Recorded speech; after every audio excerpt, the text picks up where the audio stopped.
Диана Сеттерфилд 13-ші ертегі. Готика стиліндегі қызықты оқиға. Кітапты оқып отырып мистикалық тылсым атмосфераға енесіз. Ескі жекежай, отбасылық құпия, елестер мен тағдырдың қулығы. Нағыз айлалы сюжетті жақсы көретін жандарға арналған. Иэн Маккеон, Амстердам. Адамның айналасындағы жаман жаққа өзгерту мүмкін екендігі баяндалған.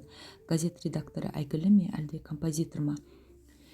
Дуглас Адамс галактикаға автостоппен алғашқы сөздерінен ақ оқырманды бауырып алатын кітап. Юморға құрылған сюжеттің құндылығы сөзбен жеткізу мүмкін емес.